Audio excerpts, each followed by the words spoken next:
this. Okay, so we are starting to do our next, this is a Power 8 sessions.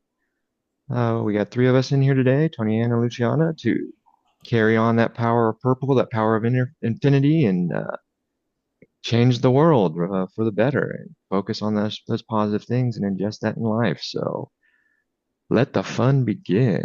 Welcome, welcome. Thank you. Hmm. I love, I was saying before we hit the record is I noticed the purple blanket behind Luciana, and there's some purple in that flower in the painting behind her, and then it looks like a little It's my purple flower. favorite color. It's a wonderful color to love, and then it just reminded me of since we've started doing this and we really started focusing on this purple energy, the amount of purple I see in my life You know, every single day. Flowers, signs, pictures, energy everywhere. It's just, I just I got back on campus where I work at a state college. Uh, I returned this week because I was in my recovery thing, so had been working remotely. So I returned to campus this week. And I noticed, the first day I'm walking in, I'm just trying to share this power. I'm doing the energy exchange with nature. I'm like, okay, here's some new plants, trees that I haven't interacted with. And I kind of just closed my eyes for a second. I breathed in, and then I opened up and I looked to my left, and there's just huge lavender bush and just full bloom is the first thing I see when I open my eyes. Oh, and then as I you, walked around campus, I noticed purple flowers blooming all over. And then the second day of the week, yesterday, I came into work, and one of my good friends works with me, and he's been doing some of these Power of Eight sessions on the side. And he was outside of our office building when I walked up. Him and another coworker was showing off his e-bike. And as I walk up, I look to the right, and this tree that's right outside the entrance to our office building, it's been there forever. I just noticed these beautiful purple blooms, flowers blooming on this tree as I'm talking to my friend, and I look over and I tap on my shoulder and say, "Hey, look at that." And he goes, "No way!" Because he's been doing the same thing's been happening to him. He's been having these just purple infusions in his life, and it's just so cool to see these different experiences and share it and just see. And some people are like, "Oh, well, now you're just tuned into it. You're focused on purple, so you're seeing it." And it's like, well, whatever it is, it makes me feel good. And if that's what happens because of it, then let it be. maybe you just are more attuned to the energy, so you note it more. And I agree. And certain things, certain flowers, flowers don't. A lot of these flowers, they don't bloom for weeks in time. It's a bloom for a day or two, and that bright, vibrant purple is only in certain. So when you catch it, and you're catching it at that perfect time when it's just this most beautiful, brilliant purple, it's like you can't help but think that you were involved in some way. Like, okay. So, I am most interested though to hearing a little more on Tony Ann's experience since she was our focus of this week. And then we'll go into kind of our me and Luciana's experiences. I, like I said before, I feel a tremendous amount of calm now that I didn't before.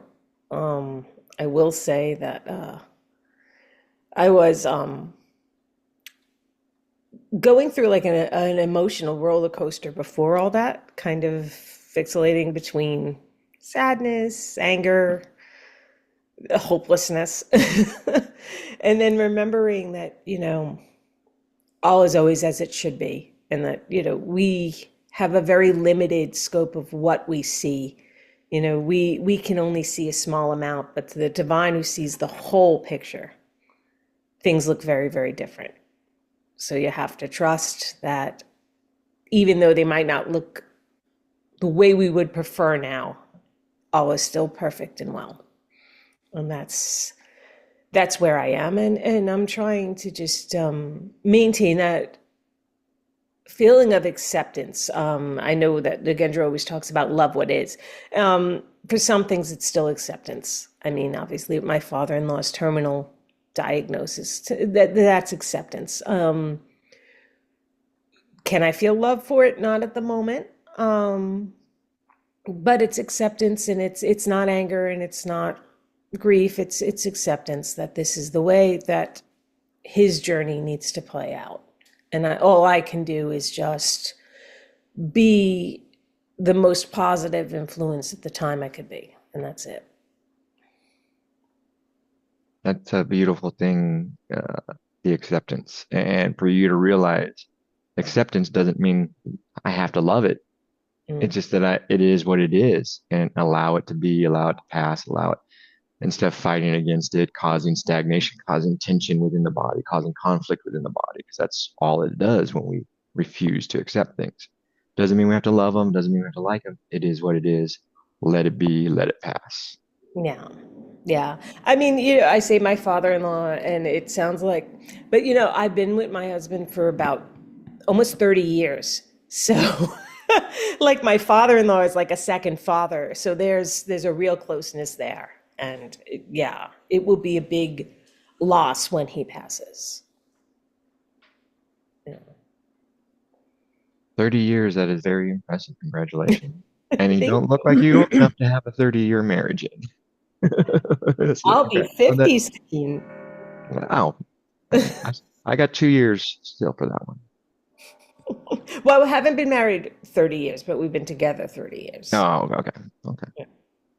Wonderful. Wonderful. Awesome. Did you get any other revelations or visions or anything when you did any of this Power 8 sessions or I've been feeling much more clearly my ancestors kind of joining in the healing, kind of stepping in behind me. I feel like they put their hands on my shoulders, and they are kind of sending their energy out and forward as well. And I keep feeling that more and more. Um, I'm also feeling a real connection to my spirit animals, and I keep seeing them kind of show up a bit, which is kind of cool. I'll be like, oh, sometimes I'll sit outside and I'll be like, I'm just going to sit here and listen. And there comes the hawk. And I'm like, thank you. Thank you for reminding me I'm on the right path. I've definitely noticed a deeper connection with animals and nature, much deeper, especially nature. Well, animals that aren't it just amazing. And then these last couple days with that new environment and going back to campus and just infusing the energy, it's like almost a little bit of anxiety. Like, oh, what's it going to be like? And then just kind of stopping and just and breathing in the energy from the trees and the nature and then executing it out. It's like almost like that instant peace, that instant calm. It just resolves all that. It's been nice.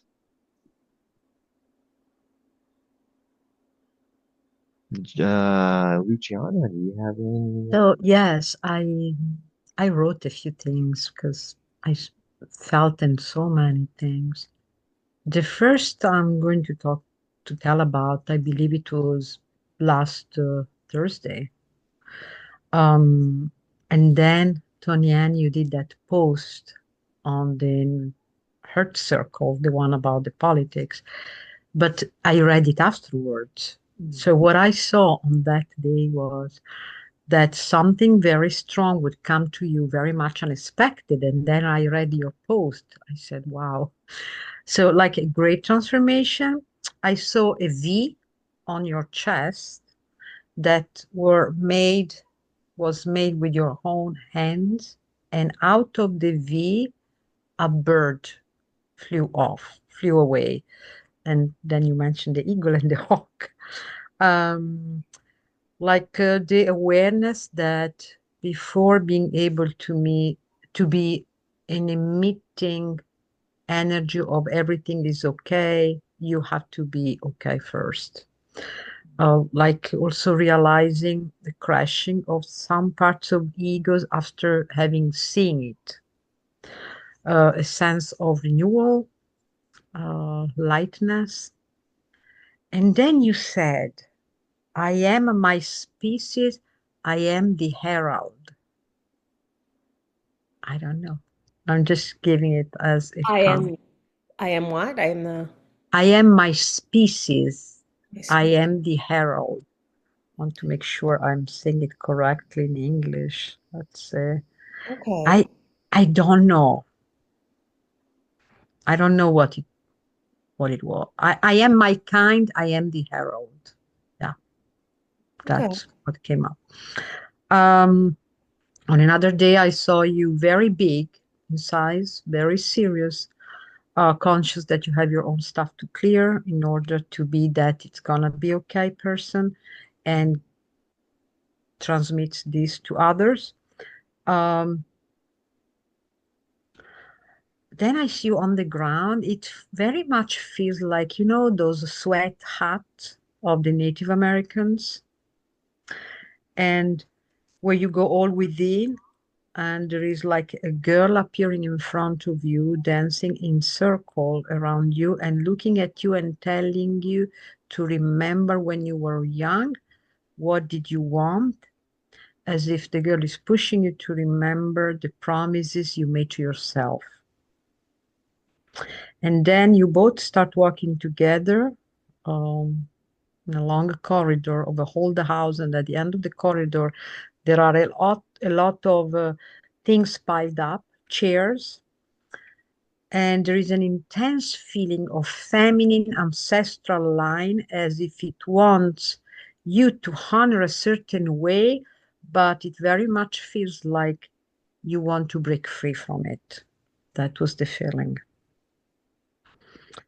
Another day, I saw you as the lighthouse who was dancing. A lot of scam phone calls. Lighthouse dancing, tears, saying, I am compassion. You took pieces of you out of you, putting them on the ground so that the purple energy can work on them. And I was feeling a lot of love for you. Oh, thank you. And then the lighthouse is being replaced with the figure of the Christ with his own thorn crown looking up. On Tuesday, 2 days ago, I saw you calm and smiling. That was Tuesday. Yesterday, a lot of thoughts, but then a mm, conscious commitment to bring serenity into your families with your own person. And I see you as the lighthouse walking towards other white lighthouses. Yeah, I Oh, think that's lovely. The ancestral, I said before you got on when Brian and I were talking that I've been connecting a lot to my ancestors, especially when I do these meditations, but I've also been kind of revisiting things from my childhood. Originally, I wanted to be an artist, and I kind of let that really fall to the wayside for a long time, but I'm coming back to that. me And too. yeah, and also I had mediumship abilities as a child that I really shut down, and I've been gradually kind of opening that back up. So it makes sense, the whole revisiting childhood things. And I think I've kept a lot of that quiet because it was kind of like the rest of my family was like, what are you doing? Yeah. Yeah. I was driven off my path by my father when I told him I wanted to do psychology or art. He said, none will feed you. Uh, Keep them as a hobby. He threw me off, but um, so I hear you. Well, that was my experience Thank you, Shanna. with the energy. That was beautiful. Thank you. I love that. And there's some little bits of similarities with some of my experiences and stuff. The one I wanted to share was my yesterday's experience when I did the meditation. Is I always like to start the sessions out with us and whoever me, and then whoever the focus intender is sitting in that power of eight symbol. Like you infused in me, Tony Ann. Thank you. So I have me in one side, and Tony Ann was on the other side, and so we just started kind of sharing the purple energy between each other, and just kind of. feeding off each other. I'm sharing it into you, you're sharing it into me, and as we're doing it, it starts to activate that infinity symbol, the power infinity symbol. It's charging it up and it's swirling around us with this wonderful purple energy. And then I look out and it expands and I see all the rest of us kind of in that same thing, but in different like, so like here's my infinity and then my Luciana infinity. She's sitting on one side, but you were in the center of everyone else. So everybody had you on the other side of their infinity symbol. And we're all infusing the purple energy into you, giving you this sense of calm, sense of well-being, knowing that everything's going to be all right. So it's cool to hear Tony Ann say that she had this sense of calm come over. And then as we infuse her, all of a sudden, just it fills her all with this purple energy, and she kind of grows a little bit. So it's interesting that Luciana saw some this big Tony Ann, this giant Tony Ann going on. And Yes, she started yes. to grow with the energy a little bit, and then all of a sudden, this huge lighthouse shot just grew from the ground just behind her, towered 20, 30, just huge, hundreds of feet high in the air, just massive. And then it expanded out to the world, and I see these lighthouses start forming in strategic places all around the planet. So as they exude and shine that purple energy, it encompassed the entire planet in the purple energy. And it was all just through the connections from the lighthouse. These lighthouse connected to the other, and they just formed this mesh like network of purple energy Very that beautiful. just covered the entire planet. And then I've been, sunrises and sunsets have been extra purple this week. So it's like there's purple hue is just in the sky. When I got home last night, first thing I was on the phone with my buddy, the one that's doing the Powerade stuff with me. I get out of the car and I said, "Oh my gosh, the fucking excuse my French, the sky is freaking a hue of purple right now." Like what the hell? He's like, "No way, this is It's like crazy." you are attracting it now. It's manifesting it and it's seeing it. I am starting to read the energy, see the energy, and it's just provided me with a sense of peace. So, in turn of me hoping, wishing, the intention is to provide Tony Ann with peace and calm, it also provided me with peace and calm. And that comes back to the original, some of the teachings within the book of the Power of Eight. And when the healer is healing, they're also healing themselves without knowing it because they're just creating this healing energy. And the healing energy doesn't care. It's just going to heal. It's just going to transmute. It's just going to transform, right? Well, it's extraordinary as there are a lot of similarities. It happens in groups. I have had that before. It happens. You get us all focused on the same thing and it compounds the Well, energy. different people end up perceiving similar things about the person. It's it's even more powerful, I think. And I think it also proves the validity of all of this. I was about to say it's like in a sense comforting that what you're doing is not up in the air or bringing. See, for example, when I felt the family ancestral line, I sat there a bit because it immediately felt like Utonian wanted to break free from something, right? Um, maybe it's right, maybe it's not, but that's what I felt strongly. So I had to say it, you know.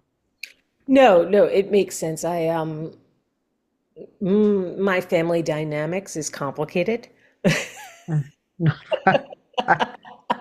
And I Yeah. think there are a lot of negative patterns that people in my family kind of, I just see the cycles and patterns playing out over and over and over again. And I've made a very conscious decision not to do that. Well, normally also the feminine ancestral line, given the fact that they are older generations, they are more for blending in, accepting, but accepting in a way that my own persona does not get to be who she is. Mm.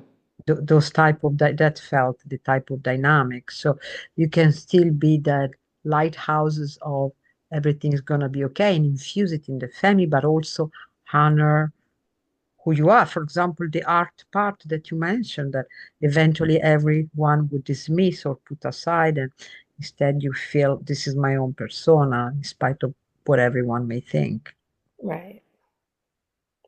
The synchronicities here, once again, are blowing my mind as I've had these abilities, similar to Tony Ann. I've always had these connections. I've always had, but I took a long time for me to be comfortable to speak on it, to be comfortable because it's chastised or for a lot of time. Oh, what's your proof? Where's these things? And then Oh, Becoming Supernatural by Joe Dispenza came into my life.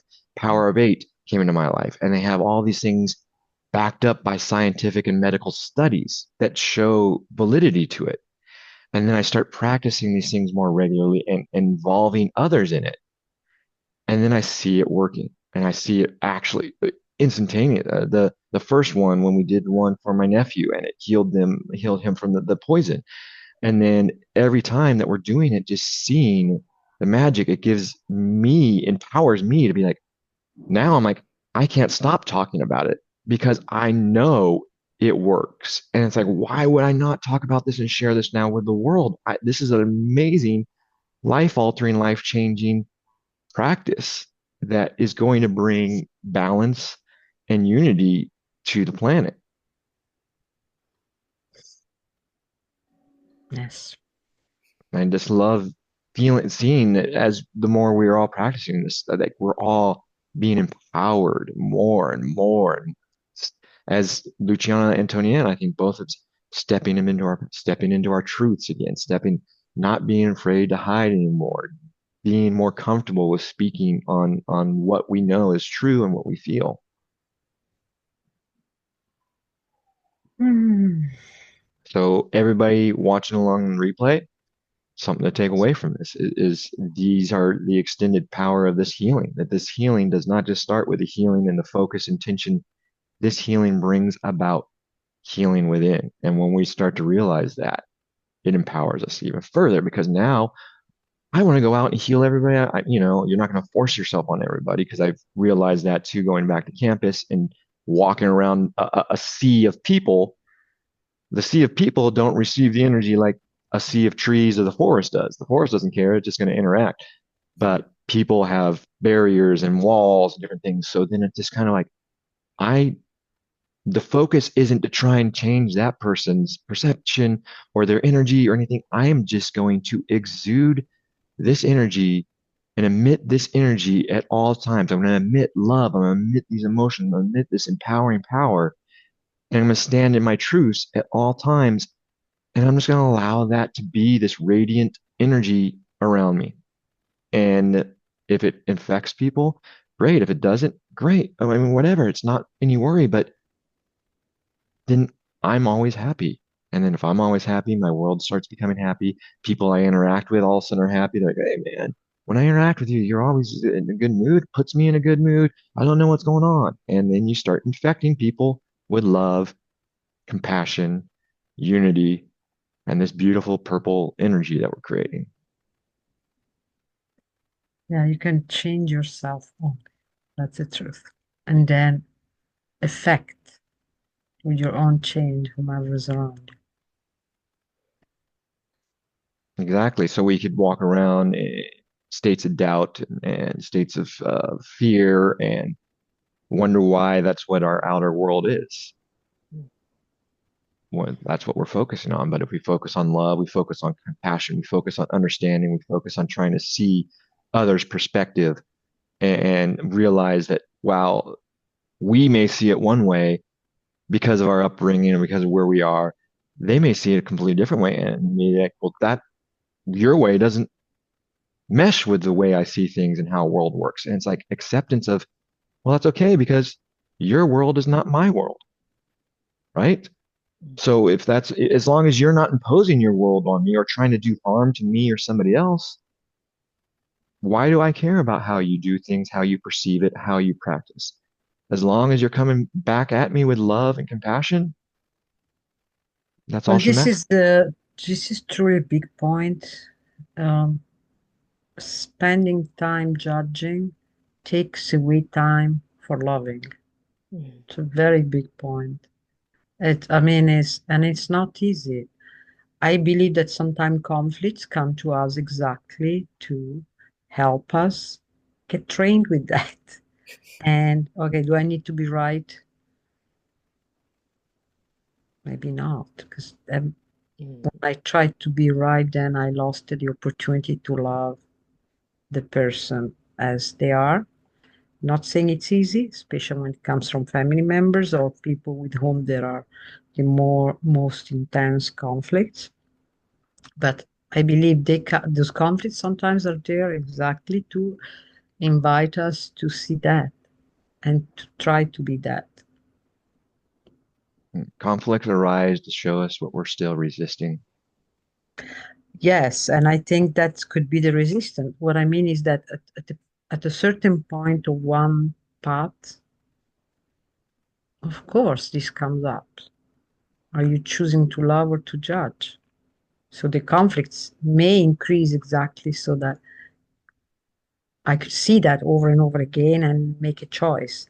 Do I love? Do I choose to love or I choose to feed all these conflicts and debating who is at most debates about right or wrong then are really useless. That's what I found. And that brings up a controversial topic in my mind of when you people conflicts in the world, and then they want to be these warriors for these.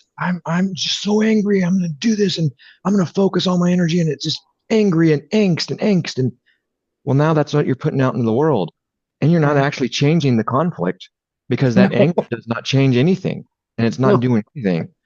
So why focus on that? And people are like, well, why are you callous? You don't care about those people. No, I do. I care so Yes. much about them that I'm going to just emit love to them. And I'm going to Well, change the world.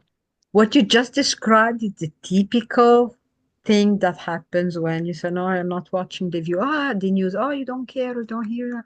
Not that I don't care, but when I get angry at the situation, I'm just feeding this huge egregore of anger and I'm not doing, and did I do something?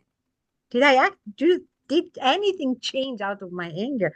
If anything, the best is sit a moment, pray, or do something in this direction. But me adding myself to the angry group of people, okay, let's feast on anger then. Yeah, and it's amazing because we don't want to war, hate in the world, but then we are the one we have to start with. And Mm. so, again, minimize, the conflicts and everything. People want to have a good word, but then, That reminds me of the old Native American proverb of there's two wolves that live inside of you. One is your anger, your hate, and one is your love and your compassion. Mm. And they ask, well, which one wins? Whatever one you feed. I know that one. Yeah, yes, whichever one you feed. And so, just like you said, if you're putting your anger out in the world, all you're doing is feeding that anger monster more. And then you're wondering why everybody's angry with you or your interactions are hateful or anger and nothing Uh, I, changes. I don't remember where I read it, but I think when Diana died, they had a way to measure the energy in the water. I don't remember. So I'm quoting something and I'm not quoting it correctly. But there was like an intense cloud of energy for that event. So I wish I could put it better, but I definitely remember reading it. You put it well enough. Your intention was there and the feeling was there. So it Mm. interprets that feelings, energy. We don't need an interpreter for once we learn how to read that. I'll have to leave 10, ten, Yeah. 5. Okay, let's go ahead then and do our intent Yes. focus intention so we can get that in. Um, guess we'll vote on it. There was some comments that seemed to be some agreeing and kind of going along with the progression of what we did because we focused on the earth first and we focused on the water and the organic things. And Kim brought up, what about our food? What about focusing on our food? And I kind of thought about, well, wouldn't that be the earth? Wouldn't the earth feed the food? But then it's like, well, no, because sometimes our food doesn't. It comes from the earth, but then it's removed from the earth and then processed or gone somewhere else or things like that. And things happen to it along those lines. So I'm kind Oh, of like the idea of infusing our food. And one way I thought about doing it is to move to focused and intentional eating and using our focus, maybe not with this session, we can envision it or imagine it, but as we eat throughout the day, really focus on infusing what we're eating with love. And then thinking about that, expanding to all that food. Oh, I'm eating some chips. So all chips, I just want love. I'm eating this purple energy. So now we're infusing this purple energy into our food. And Kim's hope it was the focus to energize and make our food healthy again. And I thought that was kind of beautiful, so I wanted to put it to the group, see how everybody felt, if that was a good intent, or if they wanted to add or modify it in any. I, I wanted to add something, and the anthroposophical families, when we were homeschooling, we would also thank the ends of the people that participated in the preparation of food. That's a beautiful thing, and this is where praying when before eating your meal came in. The focus was you're focusing that intention, that love on your thing, and then I like how you said extending it out to the person that's creating the food. Where does that come from? So then now that person creating the food is the source of the food, right? So then everything they create now is going to come out with that energy. And ties in very much with what Nagendra was doing with the meditation course with the cup of joy. I don't know if you guys are. Yes, yeah, I I did it yesterday. I just did a part of this second day. But yes, the cup. I didn't comment it there extensively, but I felt like my lips on the glass, all this. Yeah. Okay. It's okay. Perfect. So I think we have is this what we agree on? Yeah. So I'm gonna just find a cool image of some purple food for us to focus on.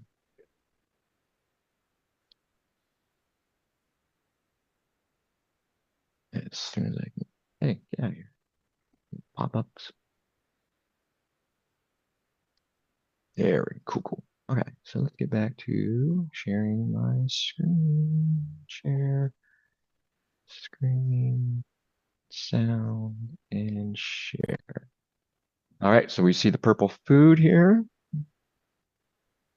And then we'll go ahead and start our didgeridoo and drums to get us in that trance state.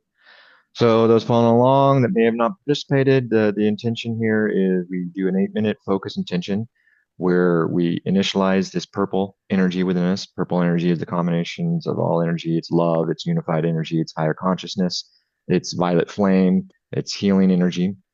So we focus that, we allow that to fill our body, and then we do our focus intention. The focus intention this week is infusing our food with this power of love and extending it even past the food to the creator of the food, who's creating, who's making that food, so then that they get infused with the purple energy as well, tracing basically the lines back to the source of food.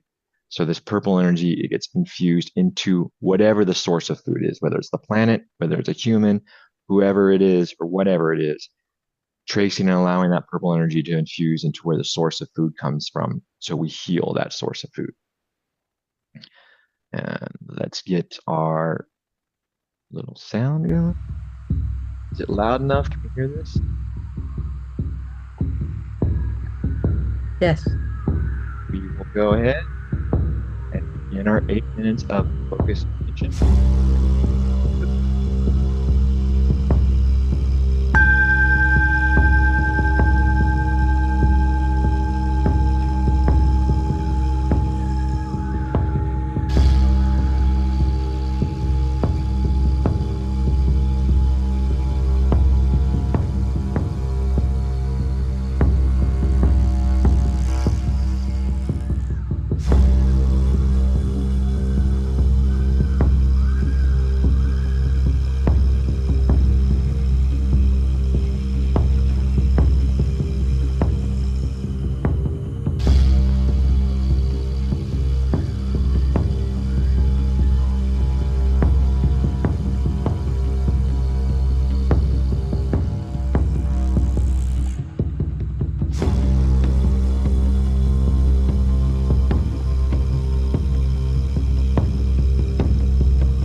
Ooh, That 8 minutes always startles me. It's always like, whoa, how did that happen? it's quick. It is crazy. Wow, that was pretty intense. I'm gonna let Luciana start 'cause she was saying that she might have to get out, so I want to be able to have her share her Yes, experience. thank you. Um, the first, I let images come up to me. The first one was very powerful. It was like a huge purple wave that would go through the fields, targeting the GMO crops, like minimizing the hurting. That was the first one that literally came up to the point that the hurt was turning and turning, and the energy was just kept going around a lot and a lot. Um, then also, not right, not right after this one, but also all those industries where animals are killed in a inhuman way. So the things kind of came up by themselves, not that I was looking for them. That's what it came up. Um, at a certain point, I saw my hands purple. Like, okay, what the heck? What am I supposed to do with this? What came up is maybe, I don't know, I put it here this week when we are eating, maybe literally, you know, staying like this a few seconds around the food that we are eating. I'm trying to remember. Usually things come back to me afterward. Oh, another thing, unexplainable. I don't know why. The oceans. Literally the feeling that the the fishes are doing a huge sacrifice in offering themselves to us as a food. I know that it is for everything, not just the fish. For any animal. I mean, the Native Americans, at least, they had a level of consciousness where they would thank the animal for offering themselves for their feeding. Modern humans don't, except a few. But I was struck by this. Okay, everything we eat is kind of doing that sacrifice for us, but I don't know why the fish felt stronger. So I remember this for now. I know things usually come back to me later. Awesome. Thank you, Luciana. Tony Ann, I did will you? I will stay with you for another 10 minutes. Oh, Okay. perfect. We should be able to wrap up, I think then. Perfect. I also had a vision of like purple energy going through like all the fields of food, and that came to me right away. And also the hands of the people picking the food and harvesting it and planting it. And I also kind of felt like the presence of Native Americans and the kind of reverence they had for the land itself, but also, yeah, for the spirits of the plants and animals that they're ingesting, and I try to do that. I try to bless my food before I eat it. I sometimes forget, but I try to be mindful of that. Me Um, too. I've given up a lot of meat, so just eat poultry now, um, weaning off gently. But yeah, I'm conscious of that, and I try to remain conscious of that. And yeah, I kind of wanted to extend it out to the people who harvest the food and plant the food and then package the food and everything else. And regardless of my feelings, I sent love there to RFK, thinking if he could truly heal some of the issues with the food that we are consuming, then let him do so. Yeah. I love that. I love your tie-in to the whole process of the food too, because I saw very similar in mine. I envisioned food, and so I envision eating, and I envision now almost like electricity. It's following these ley lines, these lines of connection from the food now back and like various different circumstances. One time I was in a restaurant and the food line went back to the chef that prepared it. But then I realized, wait, there's more to it because there's ingredients in this food, and all these ingredients came from different places. And I traced those back to the animal that it came from, the protein came from, or the field that came from. And then when I got to the field, I realized, oh wow, now the field, the water, the soil, the people tending to the field, now that goes back. And so these networks, and then I realized this is a huge, massive undertaking that's going to take a lot of time. Uh, but the seed's been now planted, right? And some of these people may not accept the energy, but the seed's been planted. So I thought, how can I directly impact myself and my energy now? And so then I came back, traced everything back, followed the lines back to the food, came back to the food, and I realized the lines were the history of the food. Can I remove those lines? Now let's shave that history off. All I have is the food now. And I engulfed and I surrounded that food in purple energy, and I allowed it to transmute any just discomfort, disease, unnatural stuff within the food before I came into it. And if it wasn't able to transmute it, at least it's coated in this purple energy, so it did not affect my body so much. And so I am really, really excited about what I think this one is going to be very powerful this week because of bringing it into our meals and putting that practice into when we eat. I'm just really excited for where this one's going to go. I You will. know, I'm sorry. I will say real quick that I do Reiki, energy healing, and sometimes I will heal the food, like bless the food with Reiki before I serve it. And I'm not much of a cook, and I'll admit that right off. And whenever I do it, everybody say, "Wow, this is delicious." wow, Mm, wow. I love that. Oh, that gave me chills. Oof, I like that. You know that the history of the food is impregnated with a lot of anger and fatigue. I mean, when I saw like, people in the fields, or I saw a lot of cans. Mm, So every step of the food industry is embedded with a lot of anger. Say a parent is working there because they can't do anything else. mm, They have to feed the family and they hate it. And yeah, that food also takes that. So the history of food is actually very important.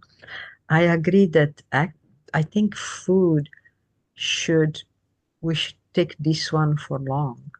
It's one of the most important thing. Uh, One of the item that is mostly embedded with a lot of energies, not to mention the mm. prices that went up, that are a toll. They are a toll for me, I know. They are on many others. Yeah, So I think the food is really one complex item. Be interesting to see what's coming up this week, like you said. Yes. yeah. I also found it interesting, that history because you don't think about that when you get a piece of food, especially like a piece of fruit. You're like, oh, this Mm. is a piece of fruit, and you just pick. But it's like, Uh, no, it traveled to the store. The person in the store had to handle it, put it on the shelf. uh, There was so many hands and so much different energy involved. It was almost overwhelming. I was like, holy, yeah. whoa! It just kept going. I'm like, oh my gosh, this is almost like never ending the whole process. So it was just infuse it with purple energy, let purple energy take root, allow it to start manifesting, and then what can I do directly? And that's when I was like, let's come back to the food now. Let's infuse that food. I love that Tony Ann does the Reiki into her food, kind of almost that same thing, is infusing that food with energy, removing its history, and transforming and transmuting it. Yeah, I often think of that instead, when in front of a food, I think, not always obvious, but sometimes I do think where it's coming, especially now with the European community thing, for example, you cannot imagine the travel the food does. It's unreasonable sometimes. Uh, Taking something from a country, sending it to somewhere else where it will be packaged, sending it back to the oh, it's like, remember when I had to explain the difference between GMO and normal food being harvested to my son? Once upon a time, everything was non-GMO. Now we have to do the difference. But what time is it? Okay, another few minutes. Yeah, that's it's powerful and just the food. I did not expect it to take off to go the route that it went and be as It massive as it was. it affects, if you think, it also affects the poor countries. I mean, we are in a country that even if we have difficulties paying the bill or the food, we still have supermarket. But Hmm. in the meditation, what came up are also the barren lands, you Mm. know. So it is definitely one huge focus, the food. Yeah, definitely. I'm excited. This is very powerful and I think some good things. If nothing else, we're going to become healthier because of it. One other thought, before we kind of close it up too, is because I was thinking, okay, well, the best solution now is we just have to grow and manufacture our own food. Have a farm, and now why that is definitely a much more healthier and much more controlled environment. There still are factors that have to come externally. We can't cultivate the fertilizer that utilize, we that has to come from a different source. We can't cultivate the water. We're not generating the water, so the Water water is is a big coming from a thing. different source that we're watering. So there's always some other things. So practicing this no matter what, even if we're harvesting our own food, to practice this is I think a very, very powerful exercise. And very fitting for this time with Definitely. Thanksgiving around the corner when people are thinking about food and all of that. I didn't even put that into play until now, and you put that in. It's like, yes, yes, wow, that's awesome. This is good times. I'm excited to see. I'm excited to hear. I hope some people watch the replay and we get lots of things. And if nothing else, I know both of you two are going to have some awesome experiences. So I look forward to hearing those. I gotta go. Yeah, I Okay. think this is a good ending point. We were about an hour in anyway, so thank you all for attending, Thank and you. go spread that purple energy out into the world. All right. Thank you again. Take Take care, care. everybody. Bye.